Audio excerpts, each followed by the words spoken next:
Dear students, यहाँ पे हम लोग different types of piping symbols जो है ये पाइपिंग सिंबल्स देखने वाले हैं और इन सिंबल्स का इस्तेमाल कहाँ पे किया जाता है ये भी हम लोग जानने वाले हैं।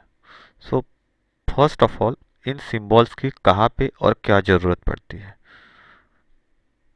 मोस्टली ये जो सिंबल्स है उनको ग्राफिकल डिज़ाइंस में इस्तेमाल किया जाता है। मतलब क्या है, जो पाइपिंग इंजीनियर या स्ट्रक्चरल इंजीनियर पाइप असेंबलीज को जब अपने ड्राइंग के अंदर दर्शाता है तो उस समय पे वो पाइपलाइन नहीं बनाता, वो क्या करता है, लाइन वर्क्स का वहाँ पे इस्तेमाल करता है और वो लाइन वर्क्स पाइपिंग को दर्शाती है। तो उन पाइपिंग लाइन में वो कुछ सिंबॉलिक चीज़ों का इस्तेमाल करता है और वही सिंबॉलिक चीज़ों से वो किसको रिप्रेजेंट करता है, तो पाइप के साथ में जुड़ने वाली जितनी भी एक्सेसरीज है या अलाइड एक्सेसरीज है, चाहे वो बाथ टब हो, सिंक्स हो या फिर कोई एक्सेसरीज हो जैसे कि बेन, टी, कपलिंग्स, तो वहाँ पे उन सिंबल्स के जरिए वो उनको दिखाने का काम करता है। तो ये जो सिंबॉलिक लैंग्वेज है ये हम लोगों को कैसे पता चलेगी, तो पाइप को अलग अलग तरीके से जोड़ दिया जाता है। ये हम लोगों ने देखा है कि अगर वो प्लास्टिक पीवीसी के पाइप्स है तो उसमें भी दो टाइप्स आते हैं, एक सॉफ्ट एक हार्ड। तो उन पीवीसी पाइप्स को सॉल्यूशन के ज़रिए भी जोड़ा जाता है या फिर उनके ऊपर थ्रेड बना के थ्रेडिंग करके भी उनको जोड़ा जाता है। मतलब दो तरीके से प्लास्टिक के पाइप जो है उनको जोड़ा जाता है। तो उन जोड़ों के हिसाब से भी सिंबल्स के अंदर या स्ट्रक्चरल ड्राइंग के अंदर उस तरीके का नोटिफिकेशन जो है ये नोटिफिकेशन दिया हुआ रहता है। अगर इंडस्ट्रियल पाइपिंग की बात करें तो वो थ्रेडिंग के ज़रिए भी जोड़े जाते हैं या फिर डायरेक्टली वेल्ड करके भी जोड़े जाते हैं, जैसे हम लोगों ने हमारे पिछले क्लासों के अंदर सीखा था।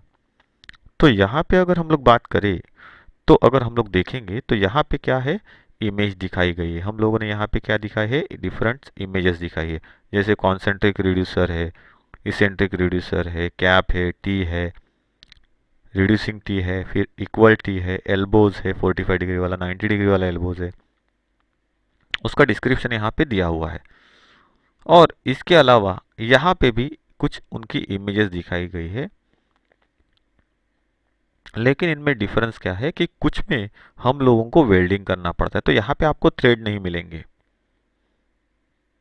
तो यहाँ पे जो मैं एरो से दिखा रहा हूँ ये सभी वेल्डिंग के जरिए पाइप के साथ में जुड़ने वाली एक्सेसरीज दिखाई गई है। और अगर उसके अलावा देखेंगे तो अपोजिट साइड में थ्रेडेड एक्सेसरीज जो है वो दिखाई गई है।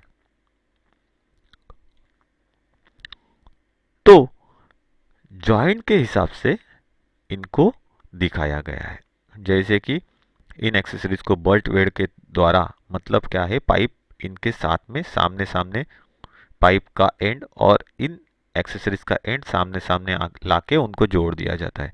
इनके ऊपर लिटिल एक इंक्लिनेशन वाला या हम लोग बोल सकते हैं चाम्फर सरफेस दिया हुआ रहता है, बना हुआ रहता है वेल्डेड सेक्शन को या वेल्डिंग किए जाने वाले मेटल को पूरे तरीके से या फिलर मेटल को भरने के लिए। तो जब इन दोनों एंड्स को, मतलब पाइप के ऊपर का इंक्लिनेशन और इस एक्सेसरीज के ऊपर का इंक्लिनेशन जब मैच होते हैं तो वहाँ पे एक वी ग्रूव बनता है या वी सेक्शन बनता है और वी सेक्शन को क्या किया जाता है, वेल्डिंग किए जाने वाले मेटल से भर दिया जाता है या फिलर मेटल से भर दिया जाता है और ये जॉइंट यहाँ पे क्रिएट हो जाता है। तो ये जो तरीका है उनको बट वेल्ड जॉइंट कहा जाता है। तो ये सभी एक्सेसरीज बट वेल्ड जॉइंट के तरीके ही क्या की जाती है, पाइपिंग में जोड़ी जाती है। ये जो सिंबल है यहाँ पे क्या किया गया है, डॉट दिखाए गए हैं। तो इसका मतलब क्या है, डॉट इंडिकेट करते हैं वेल्डेड पॉइंट्स को। तो इस तरीके से अगर एल्बो है 90 डिग्री वाला तो इस तरीके से यहाँ पे दिखाया है, 45 डिग्री वाला है तो इस तरीके से दिखाया है, इक्वल टी है तो इस तरीके से दिखाया है। सो अगर रिड्यूसिंग टी है तो देखो किस तरीके से उसको इंडिकेट किया गया है। इक्वल टी और रिड्यूसिंग टी को दिखाने का तरीका अलग है, इसको थोड़ा सा क्या किया गया है, शॉर्ट किया गया है। अगर हम लोग देखेंगे कैप दिखाना है तो किस तरीके से दिखाया है, वही कॉन्सेंट्रिक रिड्यूसर है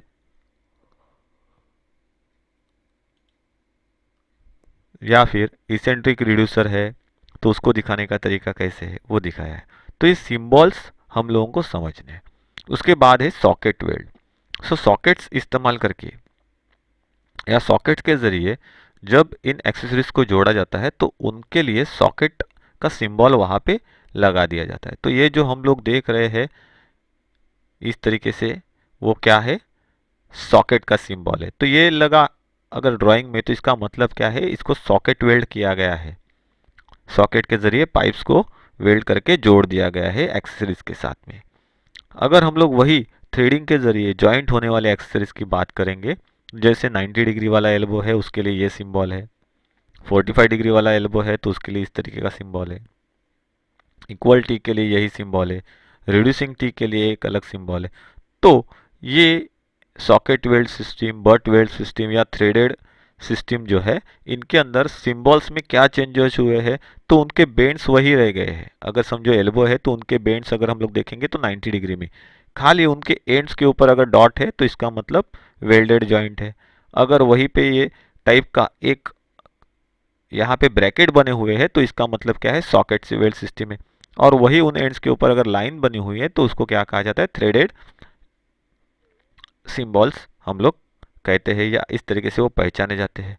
वही अगर कैप की बात करें तो कैप दिखाने के दोनों के तरीके जो है थ्रेडेड और सॉकेट वेल्ड में वो सिमिलर होते हैं।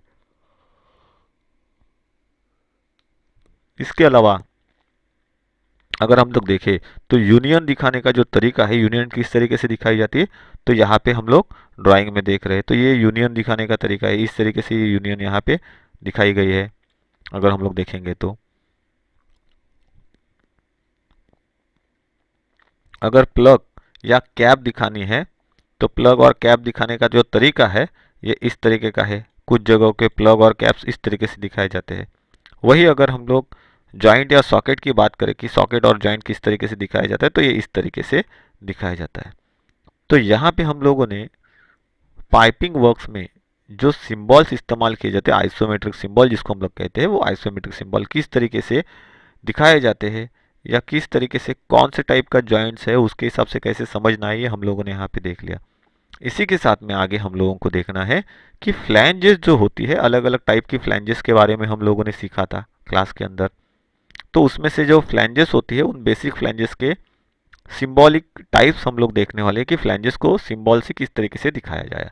जैसे कि वेल्ड नेक फ्लैंज है तो उसको दिखाने का तरीका यहाँ पे दिखाया है।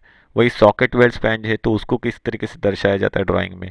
वही अगर थ्रेडेड फ्लैंज है तो उसको दिखाने का तरीका। वही अगर स्लिप ऑन फ्लैंज है तो उसको दिखाने का तरीका। वही अगर लैप जॉइंटेड फ्लैंज है तो उसको दिखाने का तरीका।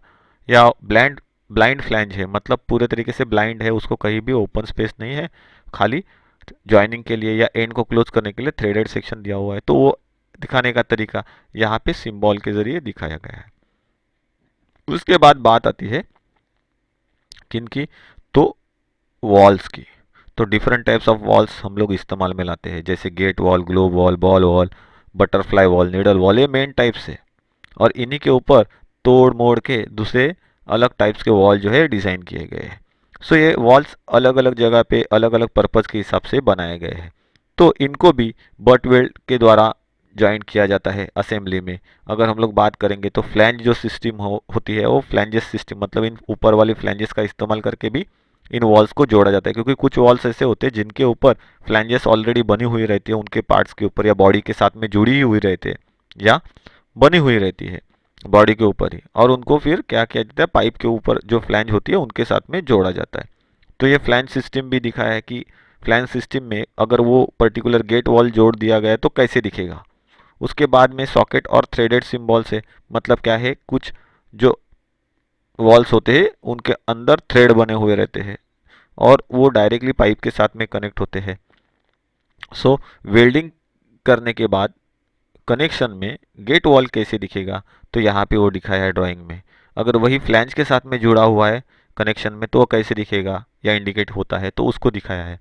वहीं पे अगर वो सॉकेट थ्रेडेड या थ्रेडिंग के साथ में जुड़ा हुआ है पाइप के ऊपर, तो फिर वो किस तरीके से दिखाया जाएगा, तो वो यहाँ पे दिखाया है। उसी तरीके से ग्लोब वॉल को यहाँ पे इंडिकेट किया गया है, उसी तरीके से बॉल वॉल को इंडिकेट किया गया है, उसी तरीके से बटरफ्लाई वॉल को इंडिकेट किया गया है, और उसी तरीके से जो नीडल वॉल है उसको यहाँ पे क्या किया गया है, दर्शाया गया है। तो यहाँ पे हम लोगों ने पाइपिंग सिस्टम में जो सिंबॉलिक लैंग्वेजेस इस्तेमाल की जाती है उनके बारे में जानकारी हासिल की। इसके बाद हम लोगों को देखना है टर्मिनोलॉजी ऑफ प्लम्बिंग। मतलब क्या है टर्मिनोलॉजी जो प्लम्बिंग से रिलेटेड है, जिनको शॉर्ट फॉर्म में बताया जाता है, और हम लोगों को वो टर्मिनोलॉजी समझ में लेनी है। क्यों? क्योंकि कुछ ऐसे ड्राइंग्स होते हैं जहाँ पे सिंबल दिखाना आसान नहीं होता है, या सिंबल दिखाने से वो सिंबल समझ में नहीं आ सकता, तो उस समय पे क्या किया जाता है, कुछ कोड लैंग्वेज का वहाँ पे इस्तेमाल किया जाता है, जिसको प्लम्बिंग लैंग्वेज भी कहते हैं या टर्मिनोलॉजी ऑफ प्लम्बिंग भी कहते हैं। सो उन टर्म्स को हम लोगों को यहाँ पे देखना है। सो उसमें से पहला क्या है, सी आई। सी आई का मतलब होता है कास्ट आयरन। दूसरे सी डब्ल्यू। सी डब्ल्यू का मतलब क्या है कि ये कोल्ड वाटर लाइन है। सो सी डब्ल्यू का मतलब क्या है, कोल्ड वाटर। सी ओ पी का मतलब क्या होता है, कॉपर। उसके बाद एच बी का मतलब क्या होता है, हाउस बीब। उसके बाद एल ए वी का मतलब होता है लोवेट्री। फिर पी एल जी का मतलब होता है प्लम्बिंग। डब्ल्यू एच का मतलब होता है वाटर हीटर। एल टी का मतलब होता है लॉन्ड्री ट्राई। उसके बाद अगर हम लोग देखेंगे, सी एल का मतलब क्या होता है, तो सेंटर लाइन। डी डब्ल्यू का मतलब होता है डिश वॉशर। एफ डी का मतलब होता है क्या, तो फ्लोर डाउन। एच डब्ल्यू का मतलब होता है हॉट वाटर। एम सी का मतलब होता है मेडिसिन कैबिनेट। डब्ल्यू सी का मतलब होता है वाटर क्लोजेट। डब्ल्यू एस का मतलब होता है वाटर सॉफ्टनर। और पी एल ए सी का मतलब होता है प्लास्टिक। तो ये टर्मिनोलॉजी जो होती है पाइपिंग की, उसके अंदर इस्तेमाल होने वाले ये शॉर्ट फॉर्म्स है या सिंबॉलिक या कोडिंग लैंग्वेज है, जो हम लोगों को समझ लेनी ज़रूरी है। इससे हम लोगों को कोई भी पाइपिंग का डायग्राम रीड करने के लिए आसानी हो सकती है। इसके बाद नेक्स्ट जो हम लोगों को देखना है, ये है पाइप सिस्टम के बारे में।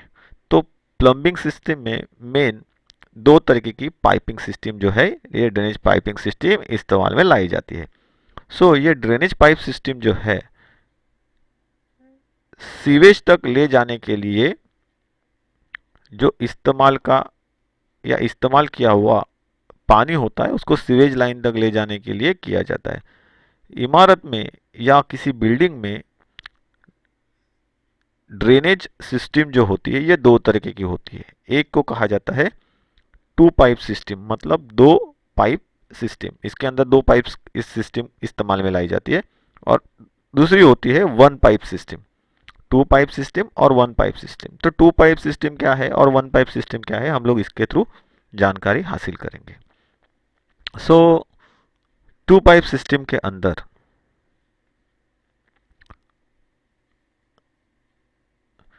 अगर हम लोग बात करें, तो जो वेस्टेज पानी है, ये पानी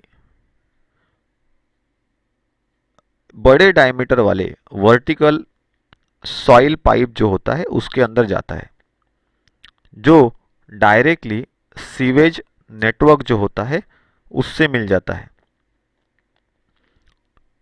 और ये ज़्यादा से ज़्यादा बिल्डिंग की आउटसाइड जो वॉल होती है या दीवार होती है उसके साथ में लगा हुआ रहता है। वॉश बेसिन, बाथ, रसोई, उनके जो सिंक्स है आदि चीज़ों से जो वेस्ट वाटर निकलता है, वो एक छोटे पानी की लाइन से बहता हुआ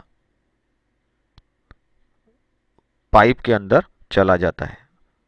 सो ये जो प्रणाली है, ये प्रणाली हमारे घर के अंदर बनी हुई रहती है, या ये जो सिस्टम है ये कहाँ पे बनी हुई रहती है, तो हमारे घर के अंदर बनी हुई रहती है। कि रसोई से निकलने वाला वेस्टेज पानी है, बाथरूम से निकलने वाला वेस्टेज पानी है, टॉयलेट से निकलने वाला या दूसरे सिंक से निकलने वाला जो पानी होता है, वॉश बेसिन से निकलने वाला पानी जो होता है, उनको उन मेन सिस्टम तक ले जाने के लिए छोटे पाइपलाइन का इस्तेमाल किया जाता है, ना कि बड़े वाले पाइपलाइन का। और वो किसके साथ में जुड़ते हैं बाद में, आउटसाइड दीवार की जो बाहरी, मतलब घर की जो दीवार होती है या इमारत की जो दीवार होती है, जो आउटसाइड वॉल हम लोग बोल सकते हैं, बाहरी दीवार, उसके साथ में वो बड़ा सा पाइप जुड़ा हुआ रहता है, जिसके साथ में क्या होता है, ये सभी पाइप्स कनेक्ट हो जाते हैं और उसको पानी जमीन तक ले जाने का काम करते हैं।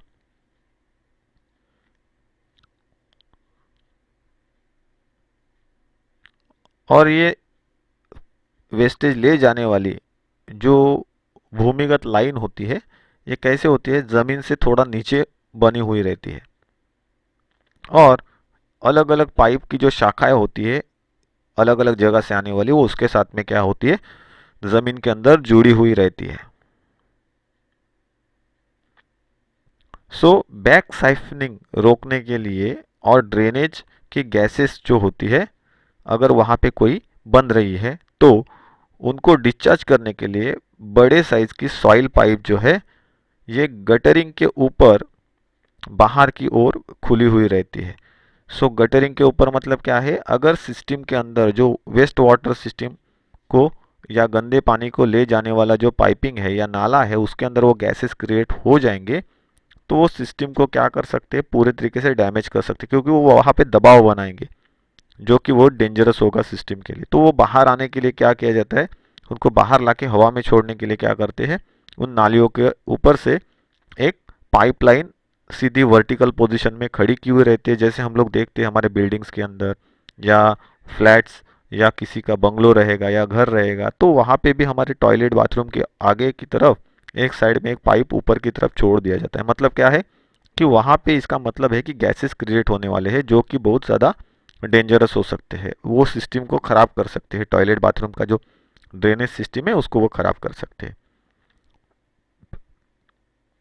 इसके अलावा ड्रेनेज में जो बदबू पैदा होती है वो घर में रिवर्स ना जाए, घर के अंदर ना आए, तो उसको रोकने के लिए भी क्या किया जाता है, यू मोड ट्रैप जो होते हैं, ये यू मोड ट्रैप्स उन सिस्टम्स के अंदर लगे हुए रहते हैं। कहाँ पे, तो टू वे पाइप सिस्टम के अंदर वो लगे हुए रहते हैं। तो इसीलिए अगर हम लोग देखेंगे घर के अंदर सिंक्स है, वॉश बेसिन है, तो उनके अंदर यू मोड्स दिए जाते हैं।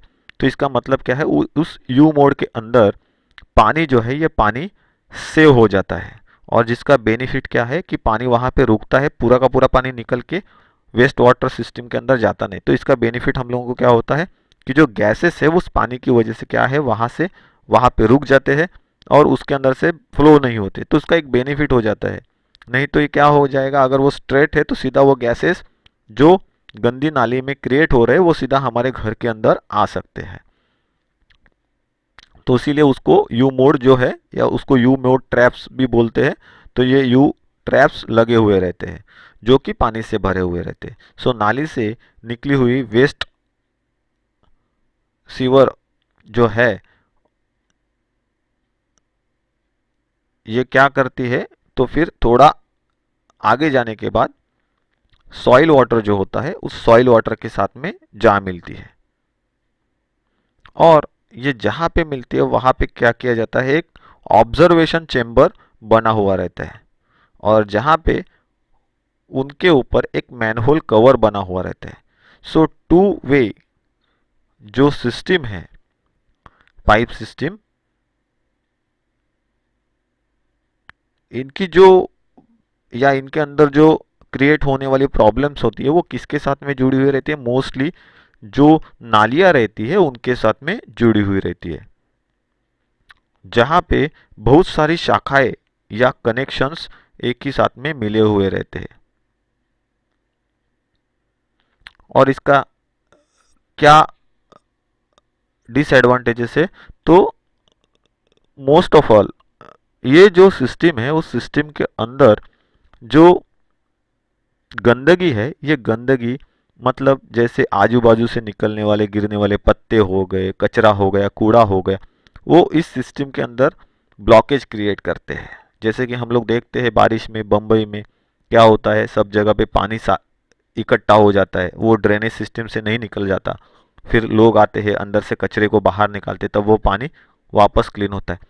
तो यही समस्या है टू वे पाइप सिस्टम, क्योंकि वो जो ड्रेनेज सिस्टम बनी हुई रहती है ज़मीन के अंदर, वहाँ पे क्या होता है, कचरा जाके बैठ जाता है और वो ब्लॉक कर देता है सीवेज सिस्टम को, जिसकी वजह से जो गंदा पानी है वो बहना बंद हो जाता है। तो वहाँ पे क्या करना पड़ता है, उनको उस जगह से उस कचरे को निकालना है और फिर उस कचरे को डंप करना है। अगर वहाँ पे कचरा जाके बैठे तो ये सिस्टम जो है ये काम करना बंद कर सकती है। तो वो सिस्टम किस तरीके से वर्क करती है तो यहाँ पे वो दिखाया गया है। फ्लोर जो होते हैं बिल्डिंग के फ्लोर में वो किस तरीके से वर्क करती है वो भी यहाँ पे सिस्टम में दिखाया गया है।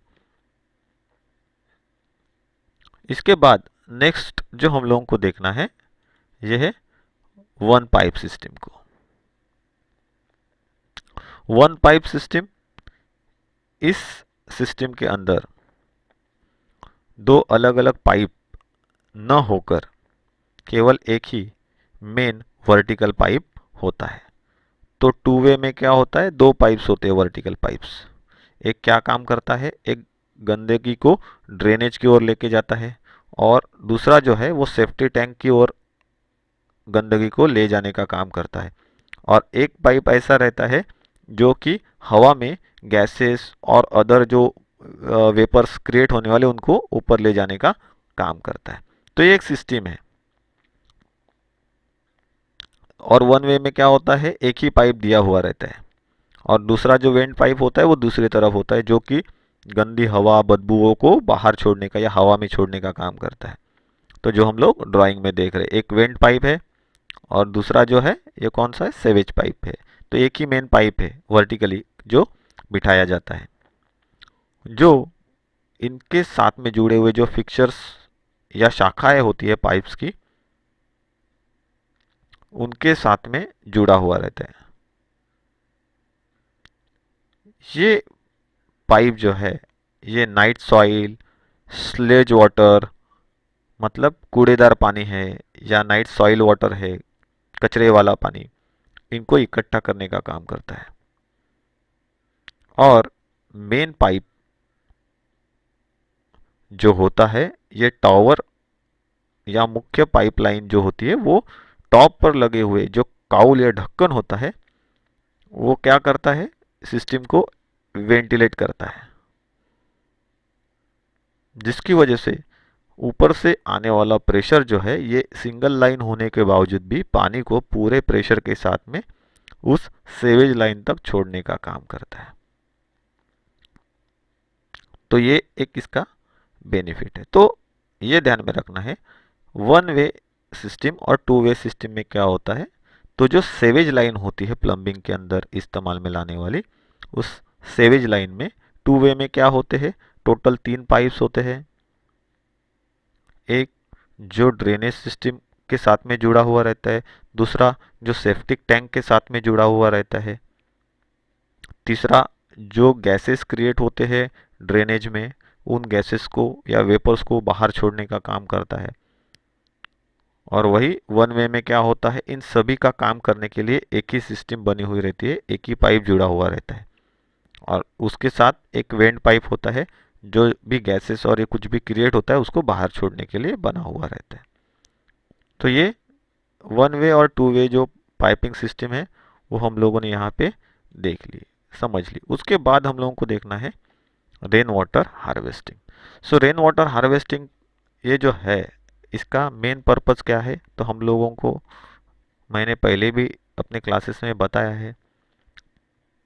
इसको क्या कहते हैं, तो वर्षा जल पाइप कहते हैं हिंदी में अगर कहना है तो। रेन वाटर पाइपिंग मतलब वर्षा जल पाइप, या फिर अगर हम लोग बोल सकते हैं उसको रेन वाटर हार्वेस्टिंग सिस्टम। सो उसके लिए जो पाइपिंग इस्तेमाल की जाती है वो अलग अलग तरीके की प्लम्बिंग या पाइप सिस्टम वहाँ पे इस्तेमाल में लाई जाती है। जैसे कि यह पाइप जिसमें छत से केवल वर्षा जल ही बहता है उसको हम लोग क्या कहते हैं, रेन वाटर पाइप सिस्टम कहते हैं या रेन वाटर पाइप्स कहते हैं। तो इसकी कुछ मेन बेनिफिट्स है। ये क्या करता है, छत जो होती है, दीवार घर की छतें जो होती है उसके ऊपर पानी इकट्ठा नहीं होने देता, उसको वेस्ट होने नहीं देता और उस पानी को एक स्पेशली हार्वेस्टिंग के लिए इकट्ठा किया जाता है। जैसे कि हम लोग कह सकते हैं कि उस पानी के ज़रिए हम लोग वॉशिंग का काम कर सकते हैं। जैसे कार वॉश करना है तो उसके लिए उस पानी को इस्तेमाल में ला सकते हैं, या फिर आपके गार्डनिंग के लिए आप उस पानी को इस्तेमाल में ला सकते हो। सो ऐसी बहुत सारी जगह है जहाँ पे आप उस पानी के ज़रिए अपने बहुत सारे कामों को क्रिएट कर सकते हो। जैसे कि टॉयलेट क्लीनिंग करना है, बाथरूम को क्लीन करना है, टॉयलेट वॉशिंग के लिए आप उस इकट्ठा किए गए पानी का इस्तेमाल कर सकते हो। एग्जाम्पल के तौर पे अगर हम लोग बात करें तो घर के अंदर आप कोई धुलाई का काम करना है, सफाई करनी है, आदि चीज़ों के लिए पानी की जो आवश्यकता होती है उसके ज़रिए आप पूरी कर सकते हो। ये जो रेन वाटर पाइप सिस्टम है उसको बनाते समय कुछ चीज़ों को ध्यान में रखना ज़रूरी होता है। जैसे कि सीवर लाइन और पीने की पानी करने वाली जो लाइन है, इनका एक दूसरे के साथ में कहीं भी कभी भी कॉन्टैक्ट नहीं होना चाहिए। पीने के पानी को प्रदूषण से बचाने के लिए दोनों लाइंस के बीच में मिनिमम 3 मीटर्स जो है, ये 3 मीटर्स एक्सियल डिस्टेंस होना चाहिए, या फिर वर्टिकल लाइन से तो वो वर्टिकल लाइंस एक दूसरे से 50 सेंटीमीटर्स दूर होनी चाहिए एक दूसरे से। जहां पाइप लाइनें दीवार या फिर फर्श से क्रॉस करती हुई गुजरती है, वहां उन्हें माइल्ड स्टील की जो बनी हुई स्लीव्स है उन स्लीव में से गुजरना ज़रूरी है, जिससे कि उन्हें फैलने में या सिकुड़ने में, मतलब एक्सपांशन और कंप्रेशन करते समय सरलता मिल सके या इजी हो सके। उसके बाद अगर हम लोग बात करें तो जीआई की जो पाइपलाइंस सिस्टम में इस्तेमाल में लाई जाने वाली है, तो जीआई पाइपलाइन के अंदर लाइम या लाइम मोटर्स जो होते हैं इनके संपर्क में वो नहीं आनी चाहिए। मतलब अगर आप जीआई पाइपलाइन का इस्तेमाल कर रहे हो तो लाइम मतलब हम लोग क्या बोलते हो, चूना या चूने के अदर पार्टिकल्स उसके साथ में ये कांटेक्ट में नहीं आनी चाहिए, नहीं तो प्रॉब्लम हो सकता है, क्योंकि उसके साथ में वो क्या कर सकते हैं, रासायनिक अभिक्रिया कर सकते हैं, केमिकल कंपोजिशन क्रिएट कर सकते हैं, तो उससे कुछ भी बन सकता है, एसिड्स या फिर एसिडिक रिएक्शन हो सकती है, या फिर उन पाइपलाइन से कोई जहरीला पदार्थ क्रिएट हो सकता है जो कि किसी के लिए भी हानिकारक हो सकता है, चाहे वो इंसान हो, जानवर हो या पेड़ पौधे हो।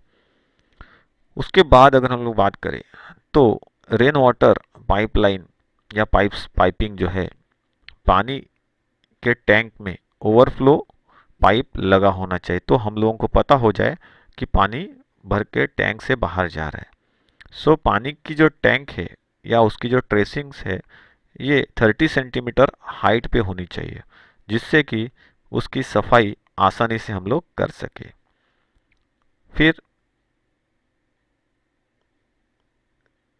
दूसरा पॉइंट जो है ये क्या है, तो जो रोप्स होते हैं, धागे होते हैं, और जो पाइप के जोड़ है इनको सही तरीके से ठीक करना ज़रूरी होता है। मतलब क्या है, पाइपिंग में हम लोग जो धागे इस्तेमाल करते हैं जोड़ों के लिए, या फिर हम लोग जहाँ पे पाइप जोड़ों में टेफ्लॉन लगाते हैं, तो ये एक बार आप इस्तेमाल करके असेंबली क्रिएट कर दो तो उसको उन जगह से क्लीन करना ज़रूरी है, उसका कोई भी पार्टिकल्स वहाँ पे ना छोड़े असेंबली लाइन में। और जो पाइपलाइन बन जाती है उन पाइपलाइनों को स्मोक टेस्ट या अधिकतम वर्किंग प्रेशर से टेस्ट करना ज़रूरी है, या ज़रूर टेस्ट करना चाहिए। पूरे तरीके से वाटर टाइट हर एक कंपोनेंट होना चाहिए, सभी यूनियंस पर स्टॉप कॉक लगे होने चाहिए। सो ये सभी चीज़ें रेन वाटर हार्वेस्टिंग सिस्टम के अंदर हम लोगों को देखना है, तभी बारिश का पानी हम लोग अच्छी तरीके से उन टैंक्स के अंदर सेव कर सकते हैं और अलग अलग जगहों पे हम लोग उसको क्या कर सकते हैं, इस्तेमाल में ला सकते हैं। सो अगर वो सिस्टम हम लोगों ने बड़े साइज में बनाई है तो हम लोगों को वहाँ पे क्या करना पड़ता है, सबमर्सिबल पंप का इस्तेमाल करना पड़ता है कि हम लोग इजीली उस पानी को किसी भी जगह पे क्या कर सके, भेज सके। तो यहाँ पे वो रेन वाटर हार्वेस्टिंग सिस्टम जो है ये दोनों दिखाए, घर के अंदर इस्तेमाल में आने वाले या फिर अगर बड़ी साइज़ की बिल्डिंग्स है तो उन बिल्डिंग्स के अंदर इस्तेमाल में आने वाले सिस्टम को यहाँ पे दिखाया गया है। इसके बाद आगे के ड्राइंग में हम लोग देख सकते हैं कि अगर कोई सादा घर है तो उस घर के अंदर भी किस तरीके से रेन वाटर हार्वेस्टिंग सिस्टम जो है ये रेन वाटर हार्वेस्टिंग सिस्टम बनाई गई है। सो बारिश का पानी जो छत से नीचे गिरता है उसको किस तरीके से अलग अलग जगह पे छोड़ के उसको क्या किया गया है, सेव किया गया है। एक्सेस वाटर भी कहाँ पे छोड़ दिया गया है, बाद में ज़मीन के अंदर छोड़ दिया गया। मतलब क्या है, अगर पानी एक्सेस है, एक्सेस होके वो बह रहा है तो फिर क्या है, टैंक भरने के बाद में गिरने वाला एक्सेस पानी को क्या किया गया है, फिर से ज़मीन के अंदर छोड़ दिया गया है। जहाँ पे बावड़ी है, मतलब हम लोग वेल कह सकते हैं, या फिर जहाँ पे बोरवेल है तो उनके नज़दीक उसको छोड़ दिया जाता है, तो वो पानी सीधा बोरवेल के अंदर चला जाएगा और ज़मीन की पानी की जो पूर्ति है वो भी हो जाएगी कंप्लीट, जिसकी वजह से पानी का लेवल जो है ये बढ़ जाएगा। नेक्स्ट ड्राइंग में अगर हम लोग देखेंगे तो एक सिंपल सिस्टम है रेन वाटर हार्वेस्टिंग की, वो दिखाई गई है कि बारिश का पानी किस तरीके से छत के ऊपर गिरता है और छत के ऊपर गिरने के बाद जो गटर लाइन बनाई होती है स्टील के शीट का इस्तेमाल करके, फिर उसके अंदर वो पानी इकट्ठा होता है और फिर पाइपिंग के ज़रिए क्या किया जाता है, उसको फिल्टर सिस्टम में डाला जाता है। वहाँ से वो पानी फिल्टर होता है, मतलब ऊपर से गिरने के बाद कोई कचरा कूड़ा जो भी है वो जब आता है या मिट्टी जैसे तत्व, तो उसको फिल्टर टैंक में इकट्ठा किया जाता है और फिर फिल्टर किया हुआ पानी मेन टैंक में स्टोरेज के लिए क्या किया जाता है, छोड़ दिया जाता है, जो कि यूनिट सीधा ज़मीन के अंदर बनाया हुआ है। अगर हम लोग देखेंगे उसका एक ओवरफ्लो पाइप है, तो ओवरफ्लो पाइप जब ये टैंक पूरी तरीके से भर जाएगी, अभी इसके अंदर स्टोरेज लिमिट ख़त्म हो गई है, तो उसके बाद वो पानी क्या किया जाता है, एक ओवरफ्लो लाइन से सीधा हमारे घर के नज़दीक में जो भी पानी का कुआं है उस कुएं के अंदर, या हम लोग बोरवेल कहते हैं, तो उस बोरवेल के अंदर छोड़ दिया जाता है। ये पानी कैसा रहता है, फिल्टर्ड रहता है, क्योंकि जो भी हेवी पार्टिकल्स है वो पानी के नीचे बैठ जाते हैं, जिसकी वजह से ये फिल्टर होने के बाद जो प्योर जेल है, प्योर वाटर जेल है, वो प्योर वाटर जेल क्या होता है, उस ओवरफ्लो लाइन से सीधा उस कहाँ पे चला जाता है, तो ग्राउंड वाटर जो रहता है हमारा, जिसके जो कि अपना वेल में रहता है या बोरवेल में रहता है, उसके अंदर वो जाता है, जिसकी वजह से ग्राउंड वाटर लेवल जो है वो ग्राउंड वाटर लेवल हम लोग क्या करते हैं, बढ़ाते हैं। सो इस तरीके से हम लोग रेन वाटर जो होता है उसको हार्वेस्ट कर सकते हैं। फिर उसका इस्तेमाल कहाँ पे कर सकते हैं, तो जो पानी का जो टैंक में हम लोगों ने उसको स्टोर करके रखा है, उसको हम लोग गार्डनिंग के लिए, जैसे मैंने बोला था, टॉयलेट फ्लशिंग के लिए, कार वॉशिंग के लिए, क्लोथ वॉशिंग के लिए इस्तेमाल में ला सकते हैं। इसके बाद नेक्स्ट जो हम लोगों को देखना है ये क्या है, लेइंग ऑफ पाइप्स, पाइप्स को बिछाना, पाइप को किस तरीके से बिछाया जाता है। सो बिछाई जाने वाली पाइप लाइन्स को खाई के पास उसकी उतार की दिशा में क्या किया जाता है, उतारा जाता है। भूमि का जो स्तर होता है या जमीन की जो लेवल होती है, उस स्थिति में सॉकेट जो होते हैं उनका जो फेस होता है वो अपस्ट्रीम की तरफ रखा जाता है, ऊपर की तरफ रखा जाता है। पंपिंग अप की कंडीशन में, जहां से पंपिंग हो रहा है पानी, उस कंडीशन में जो फेस होता है सॉकेट का, ये डाउनस्ट्रीम की तरफ रखा जाता है। कोई भी हानि होने से बचाने के लिए पाइप्स जो होते हैं उनको एक पर्टिकुलर डेप्थ में एक्सेसरीज या टूल्स के साथ में रखा जाता है।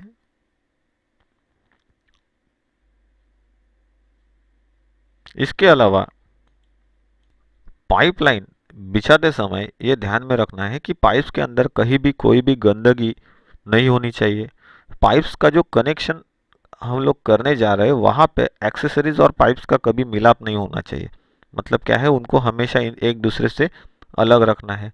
बड़े साइज की पाइप सिस्टम आप अगर वहाँ पे इस्तेमाल कर रहे हो, जैसे हम लोग ड्राइंग में देख रहे हैं, तो उसके लिए पर्टिकुलर लिफ्टिंग अप्लायंसेस का इस्तेमाल करना है।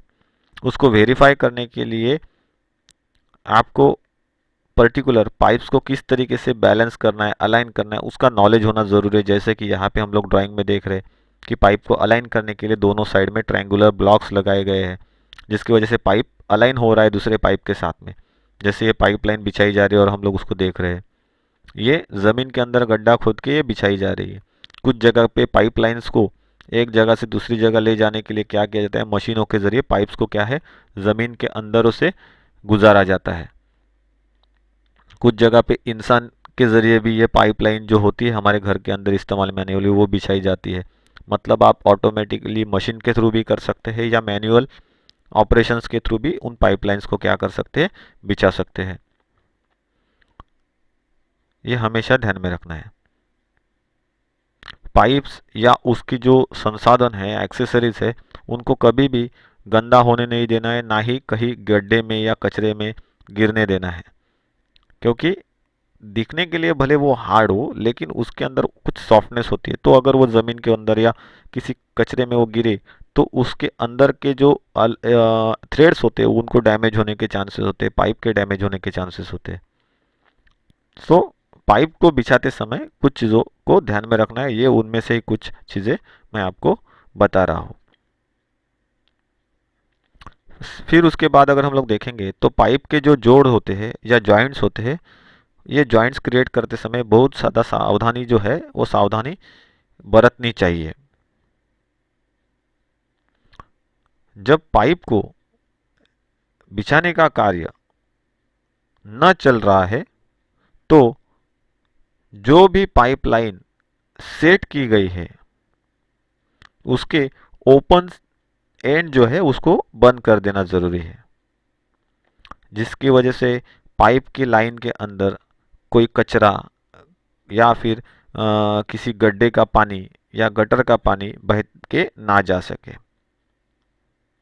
उसके अलावा मिट्टी या और कोई वस्तुएं या फिर छोटे मोटे जानवर, कीड़े, वो उसके अंदर नहीं जा पाए, यह ध्यान में रखना है।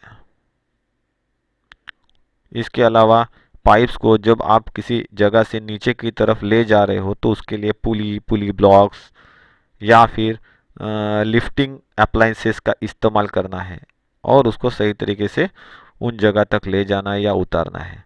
सो ये जो पाइपलाइन जो है ये खाली नॉर्मल रास्ते पे या सीधे ज़मीन पे ही नहीं बिछाई जाती, तो वर्टिकल पोजीशन में भी बिठाई जाती है। उसको कहीं पहाड़ी की ओर भी ले जाया जाता है, ज़मीन के अंदर भी डाली जाती है या फिर आप उसको पानी के अंदर भी ले जाते हैं। तो ऐसी बहुत सारी चीज़ें हैं।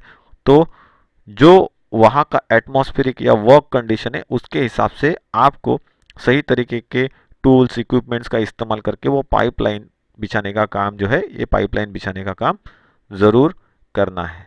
और उसी टेक्निक्स को लेइंग ऑफ पाइप्स कहते हैं कि पाइप को बिछाना या पाइप को बिछाने की टेक्निक्स, और उसके साथ में जुड़े हुए जो भी पॉइंट्स है वो पॉइंट्स हम लोगों ने यहाँ पे देख लिए। इसके बाद जो हम लोगों को देखना है ये क्या है, तो डिफरेंट टाइप्स ऑफ टैप्स। तो आप लोगों को मैं एक चीज़ बताता हूँ कि जो टैप हम लोग इंडस्ट्री में देखते हैं, घर के कामों में इस्तेमाल में आते हैं, वो टैप्स और इस्तेमाल में आने वाले वॉल, इनका फंक्शनिंग सेम होता है, लेकिन उनके पर्पजेस जो है, यूजेस जो है, ये थोड़े से डिफरेंट होते हैं। इस्तेमाल वैसे ही है, लेकिन डिफरेंस क्या है इनके अंदर, तो टैप्स और वॉल के अंदर होने वाले डिफरेंस क्या है। काम तो दोनों सेम करते हैं, टैप्स और वॉल काम दोनों सेम करते हैं। ये क्या करते हैं, रेगुलेट करने का काम करते हैं। किसको रेगुलेट करते हैं, तो वाटर फ्लो को रेगुलेट करते हैं। जैसे कि टैप आप ओपन करोगे तो पानी बहना चालू हो जाएगा, टैप को बंद कर दो पानी बह जाएगा। आपको कंट्रोलिंग चाहिए तो वो आपको उस फ्लो के ऊपर कंट्रोल देगा। तो नल जो होता है हमारे घर के अंदर, जिसको हम लोग टैप कहते हैं, कुछ लोग कॉक कहते हैं, ओके, वो नल या टैप जो है ये, और इंडस्ट्री में या हमारे घरों में इस्तेमाल में आने वाले वॉल, जैसे कि बॉल वॉल हो गया, बटरफ्लाई वॉल हो गया, नीडल वॉल हो गया, ये काम करने का इनका जो तरीका है ये देखने के लिए सिमिलर है। अभी हम लोगों को जानना है ये किस तरीके से काम करते हैं, कितने टाइप्स के वॉल है, इनका ओपनिंग कैसे। तो ये अगर आपको समझ में आ गया तो आपको पूरा जो टैप है उसको रिपेयर करना भी इजीली आ जाएगा। तो वाटर टैप जो है ये मेनली दो टाइप्स के होते हैं। एक कहा जाता है सिंगल लीवर टैप, दूसरे को कहा जाता है multi lever taps. Single lever tap क्या है और मल्टी लीवर टैप क्या है? तो हम लोग ड्राइंग में जो देख रहे हैं यहाँ पे ये सिंगल लीवर टैप दिखाया गया है, और यहाँ पे जो मैं अभी आपको एरो से दिखा रहा हूँ these are known as a multi lever tap. Single lever tap में और मल्टी लीवर टैप में क्या होते हैं, तो इनको कहा जाता है नॉन कंट्रोलिंग टैप और इनको क्या कहते हैं, कंट्रोलिंग टैप्स। मतलब क्या है कि controlling, non controlling, single lever, multi lever, तो यहाँ पे लीवर की जगह पे क्या होता है, एक खांचा बना हुआ रहता है, जिसकी वजह से आप इन टैप्स को चालू और बंद ये दो ही कंडीशन कर सकते हो। आपने इसको घुमाया, हैंडल को घुमाया, पानी चालू हो जाएगा, हैंडल को बंद कर दिया, सीधे लेवल में लेकर आए, पानी बंद हो जाएगा। इसके अंदर ज़्यादा मैकेनिज्म नहीं होता है। इसके लिए कम फ्रिक्शन में ये जो टैप्स होते हैं उनकी लाइफ जो है ये सबसे ज़्यादा होती है। मैकेनिज्म बहुत ही कम होता है, इसके लिए फ्रिक्शन कम होता है, सो उनकी लाइफ ज़्यादा रहती है। अगर वही हम लोग बात करें, इसीलिए इनको क्या कहा जाता है, सिंगल लीवर टैप्स। इसके अंदर चालू और बंद, ऑन और ऑफ यही कंडीशन रहता है। ये जो है ये कंट्रोलिंग टैब है, या इसी को मल्टी लीवर टैप कहते हैं। मल्टी लीवर इसका मतलब क्या है, इसके अंदर लीवर्स नहीं होते, ये तो लीवर पे काम करता है, इसमें लीवर नहीं होते, लीवर की जगह पे क्या होते हैं, थ्रेड्स होते हैं, मल्टी थ्रेड्स होते हैं। तो हम लोग जैसे ही कैप को घुमाते हैं, टर्न करते हैं, उतना वो फ्लो को एडजस्ट करने का सहूलियत हम लोगों को प्रोवाइड करता है। मतलब क्या है, इन टैप्स के जरिए हम लोग क्या कर सकते हैं, पानी के बहाव को कंट्रोल कर सकते हैं, जो कि इन टैप्स के अंदर नहीं होता है। तो ये जो है ये कंट्रोलिंग टैप्स है, और इन्हीं के जैसे काम करने वाले वॉल जो है इंडस्ट्री में इस्तेमाल में लाए जाते हैं। तो ये जो टैब है ये महंगे होते हैं कंपैरेटिवली दिस टैप्स। देखा जाएगा तो महंगे इसके लिए होते हैं, क्यों, क्योंकि इसके अंदर बहुत सारी एक्सेसरीज जुड़ी जाती है। वॉशर्स हो गए, स्पिंडल्स हो गया, तो इसकी एक स्पिंडल असेंबली, मतलब क्या है कि अगर ये टैप खराब होते हैं, मल्टीलीवर टैप्स या कंट्रोलिंग टैब अगर खराब होते हैं या नल खराब होते हैं, तो हम लोग उसको रिपेयर कर सकते हैं। इनके अंदर रिपेयरिंग करने की चांसेस होते हैं, क्योंकि इसके अलग अलग पार्ट्स होते हैं, जो पार्ट खराब हो गया तो उसको हम लोग रिपेयर कर सकते हैं। लेकिन कंपेरेटिवली अगर हम लोग देखेंगे नॉन कंट्रोलिंग टैप या सिंगल लीवर टैप को, तो क्या होता है, इसके अंदर वो चीज़ नहीं होती। अगर एक बार ये खराब हो गया, डैमेज हो गया, उसके अंदर से पानी बहना चालू हो गया, पानी गिरना चालू हो गया, तो फिर इसको रिप्लेसमेंट, यही एक तरीका होता है कि आप डायरेक्टली नल को बदल दो। तो दोनों में ये बेनिफिट्स होते हैं। लेकिन बेनिफिट्स होने के बावजूद भी कुछ जगह है, जैसे बड़े बड़े होटल्स है या बड़े बड़े रेस्टोरेंट्स है, उनके अंदर इस टाइप के टैप्स का इस्तेमाल किया जाता है। या बहुत सारी इंडस्ट्री है जहाँ पे जनरल वाटर लाइन आपको चाहिए इस्तेमाल करने, तो वहाँ पे इस टाइप के टैप्स का इस्तेमाल करते हैं। क्यों? क्योंकि इनका जो मैकेनिज्म है ये लेस मैकेनिज्म है। मतलब क्या है, ज़्यादा पेचीदा मैकेनिज्म नहीं है। आपको इसके अंदर ऑन और ऑफ ये दो ही कंडीशन मिलेंगे। बहुत सारे होटल्स है जहाँ पे सेंसर वाले टैप मिलते हैं। आपने हाथ उन टैप के नीचे लाया, नल के नीचे लेके आए, तो ऑटोमेटिकली पानी चालू हो जाता है। जैसे हाथ निकालो पानी बंद हो जाएगा। वैसे सेम शावर की बात है, शावर के नीचे जाओ पानी चालू हो जाता है, बाजू में हट जाओ पानी बंद हो जाएगा। सो ये किसकी वजह से, तो पानी को सेव करने के लिए इनका इस्तेमाल सबसे ज़्यादा होता है। मतलब आप काम के हिसाब से चालू कर सकते हो, बंद कर सकते हो, उसको कंट्रोल करने की कोई ज़रूरत ही नहीं है आपको। तो ये जो लेस मैकेनिज्म होता है, तो इसकी वजह से लेस फ्रिक्शन होता है और इनकी लाइफ ज़्यादा रहती है। वही अगर कंपेरेटिवली यहाँ पे हम लोग देखेंगे, तो ये टैब जो होते हैं उनके अंदर जो थ्रेड बने हुए रहते हैं, बार बार इस्तेमाल करने पर वो थ्रेड घिस जाते हैं, और उसी जगह से आपका जो लीकेज है वो लीकेज चालू हो जाता है। फिर कभी आपको उसका वॉशर रिप्लेस करना पड़ता है, नट रिप्लेस करना पड़ता है, स्पिंडल रिप्लेस करना पड़ता है। तो ये रिप्लेसमेंट की बार बार ज़रूरत इन टैब्स के अंदर आती है। तो इस्तेमाल आपका कैसा है, कितने लाइफ तक आपको इसको इस्तेमाल करना है, और आपका कॉस्टिंग या इन्वेस्टमेंट कितना करना है, उसके हिसाब से आप क्या कर सकते हैं, इन दो टैब्स के अंदर टैब्स को सिलेक्ट कर सकते हैं। तो पहले के ज़माने में ज़्यादा से ज़्यादा या बहुत ज़्यादा डिज़ाइन इन टैब्स के अंदर मिलती है, जिसको हम लोग मल्टीलीवर टैब्स कहते हैं या कंट्रोलिंग टैब्स कहते हैं। अभी के ज़माने में जैसे रिक्वायरमेंट बढ़ा इंडस्ट्री का, तो उसके हिसाब से ये जो सिंगल लीवर टैब्स है इसके अंदर भी बहुत सारे डिज़ाइंस मिलना चालू हो गए, जो कि हम लोग ड्राइंग में यहाँ पे देख रहे हैं। तो वाटर टैप्स क्या है, इसके बारे में हम लोगों ने अच्छी तरीके से यहाँ पे जानकारी जो है ये जानकारी ले ली है।